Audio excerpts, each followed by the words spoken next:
song some years ago that we're all pretty familiar with called Mary, Did You Know? How many of you have heard that song? Ad nauseum probably already this year. But the last verse of the song contains these words. Maybe I think you're in the song twice. Mary, did you know that your baby boy is Lord of all creation? Mary, did you know that your baby boy will one day rule the nation? Did you know that your baby boy is heaven's perfect lamb? This sleeping child you're holding is the great I am. And later on it says, we sing, the blind will see, the deaf will hear, the dead will live again, the lame will weep, the dumb will speak, the praises of the Lamb. Between that text of the song, Mary, Did You Know, and the text of the Magnificat that we heard sung at the beginning of the service,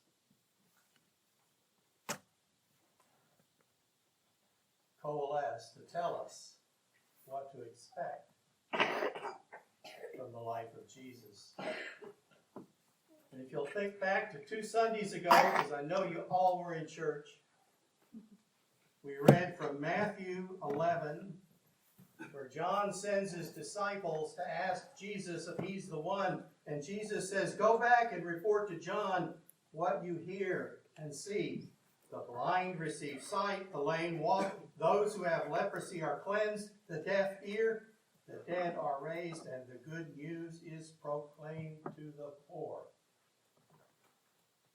Blessed is anyone who does not stumble on account of me. Jesus ends. We see the revolutionary character predicted at Jesus' nativity, celebrated each and every Christmas. But this song also, along with its Magnificat and the other stories that we hear every year, bring to mind the humble thoughts of a first-time mother holding a baby. Not just any baby, is it? But God in the form of a baby. And the scene becomes even more pensive as we imagine all the things that must have been going through Mary's mind as she held this baby from infancy. And then he grew up and he was a toddler. And to the times that she and Joseph couldn't keep up with him as he wandered off in the neighborhood, even to the temple.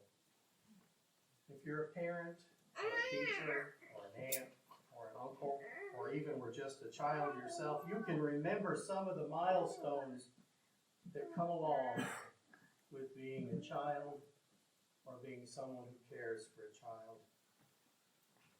And there's a lot of those scenes in Jesus' life. Another one that comes to mind, touches my heart, maybe yours too, is Jesus carrying his cross some 33 years later through the streets of Jerusalem. Folks are spitting on him, cursing him, throwing things at him. Maybe his mother was in that crowd. I wouldn't be surprised. She did wind up at the cross, watching her son as he staggers, is beaten, tortured, and walking to that hill we call Golgotha. And he stumbles and falls on the road, crashing down, a beaten and bleeding body. And I can just imagine a younger Mary running to her very young Jesus as a toddler who has fallen and scraped his knee.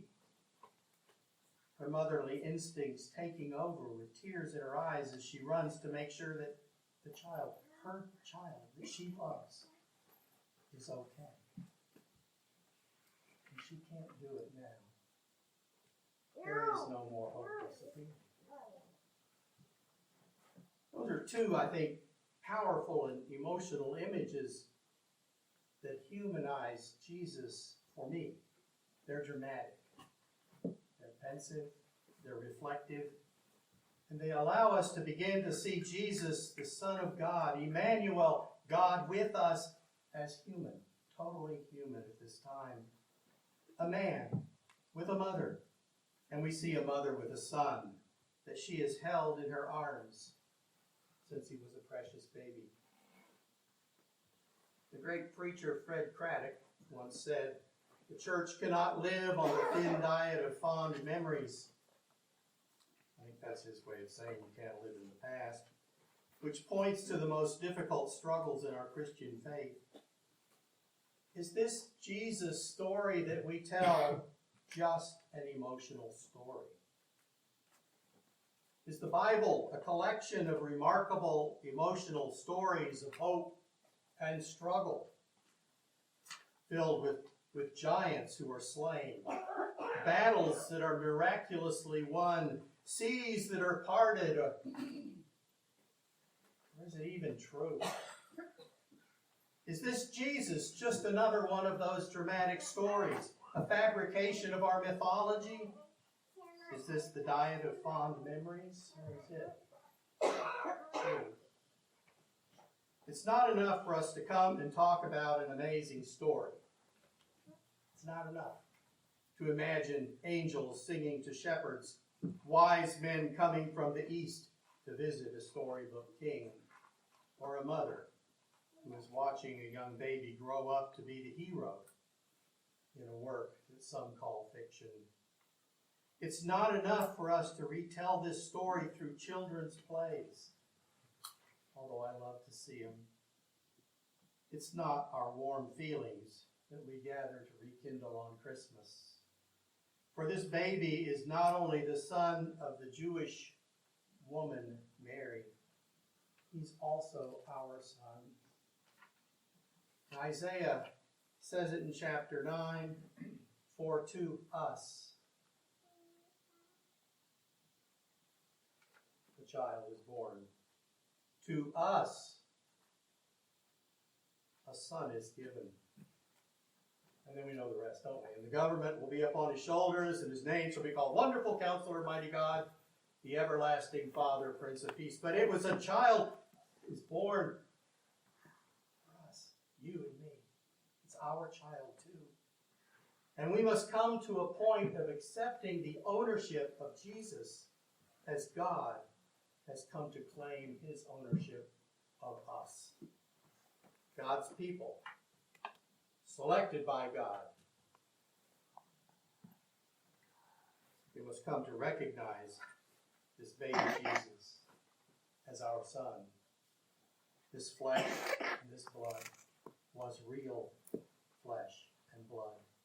The promise of our atonement, coming at one with God. Jesus is the hope of all mankind, including us. This baby, this son, our son, the Savior of the world. So I posit that we don't gather tonight just for a warm, fuzzy message, although there's certainly some of that, or to exchange handshakes and a smile and catch up with people that we haven't seen in a long time, although there's room for that too. But we must recognize that we are equally the ones who 33 years later spit on Jesus, cursed him, and threw things at him too. We didn't gather today to sing catchy Christmas songs, although there's some fun in doing that too, I know. I love them.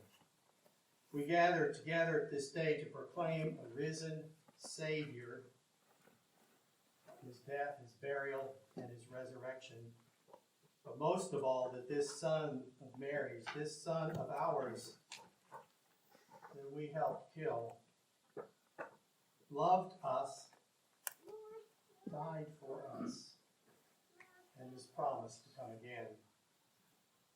For we too must lift this baby up like Mary no doubt did, and like Joseph did when he named him in the temple. For if we lift Jesus up, all men will be drawn to him. If we lift Jesus up, our thoughts will be drawn to Jesus. And if we examine ourselves and our role in the whole life of Jesus, we will return Jesus to his rightful place beside his Father in heaven. And God will be the center of our worship, And this will continue again to be God's table. It is this Son, this Savior, that must be lifted up. That same Jesus that will lead us to reaching in and reaching up and reaching out through hope. I hope tonight you'll join me as the elders come forward to prepare for communion, to proclaim a real, living, breathing Savior.